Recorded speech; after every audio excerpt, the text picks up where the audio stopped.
E acontece hoje em São Vicente a primeira audiência do caso da morte do atleta Matheus Garcia, de 24 anos. Ele foi morto com um tiro na nuca após uma emboscada. O ex-soldado da Polícia Militar acusado de cometer o crime será ouvido hoje. O repórter Vitor Fatioli está no fórum e fala ao vivo com a gente agora. Oi, Vitão, bom dia para você. A audiência já começou?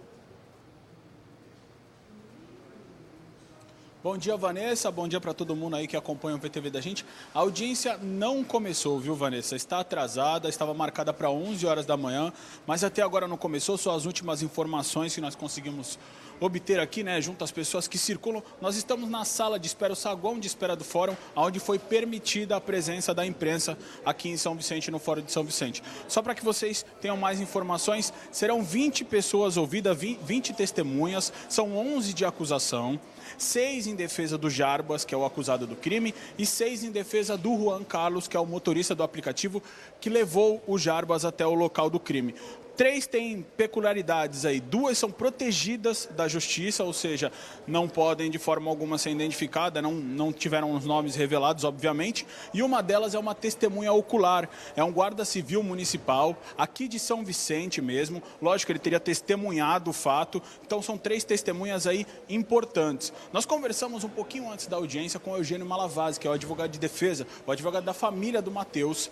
Ele falou um pouquinho sobre a estratégia que será usada durante essa audiência, como ele pretende compor aí a defesa e de que forma vai levar toda essa audiência para que a expectativa seja cumprida e o Jarbas seja levado a júri popular. Vamos ouvir um pouquinho o que falou o Eugênio Malavasi.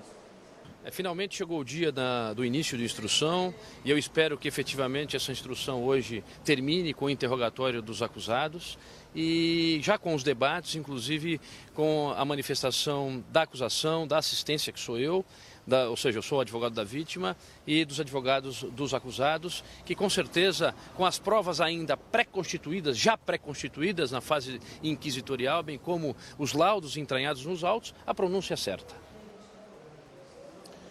É muito importante a gente também lembrar, Vanessa, que na época das investigações, quando o crime aconteceu em setembro do ano passado, havia a possibilidade de ser um latrocínio, que é o roubo seguido de morte. O motivo é porque o celular do Matheus fora levado, na época ele foi levado pelo Jarbas, mas aí câmeras de monitoramento foram obtidas pelos investigadores e mostraram toda a ação acontecida pelo Jarbas, que ele simulou passar por uma ex-namorada, combinou ali um encontro com o Matheus, né? Tudo premeditado, levou o Matheus até essa rua no Parque Bitaru e lá ele cometeu o crime. Ele chegou com o motorista de um aplicativo e foi embora com o motorista desse aplicativo. Ele também, que é o Juan Carlos, é réu nessa audiência. E o advogado dele esteve presente, que é o Dr. Ricardo Capuzzo, e falou um pouquinho com a gente antes de tudo começar. Por que o réu levou ele até lá, que foi um chamado de aplicativo, mas qual a relação dele com o Jarbas, do Juan Carlos com o Jarbas, e o que o Jarbas teria dito na hora de ir embora, ou seja, na hora da fuga. Vamos ouvir aí o que falou o Dr. Ricardo Capuzzo. Eles são amigos desde a infância, moram inclusive na mesma vila em São Vicente. Só, além da amizade, mais nada. Ele chegou a falar se o Jarbas mencionou que tinha acontecido alguma coisa, alguma briga, alguma discussão, qualquer coisa, no momento que ele levava o Jarbas para a casa da mãe? Ele mencionou desde o início que ele compareceu espontaneamente em delegacia. Ele já disse em delegacia também, e também disse nos autos, que o Jarbas veio aqui, trazido por ele, sobre a alegação que viria encontrar com uma mulher num relacionamento extraconjugal. Após retornar ao carro, o Jarbas simplesmente disse a ele que tinha dado problema porque o marido da mulher chegou. Mais nada a respeito sobre nenhum tipo de crime que tivesse acontecido.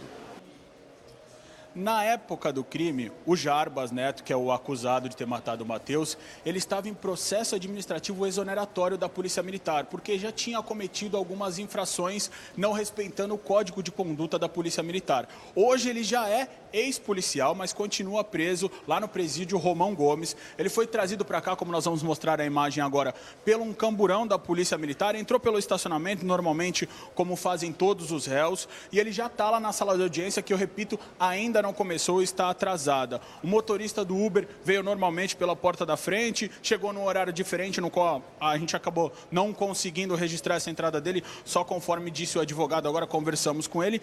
É importante a gente falar da época do crime, viu, Vanessa? O Matheus é um jovem que estudava publicidade na Universidade de Santa Cecília e era jogador da Seleção Brasileira de Hóquei.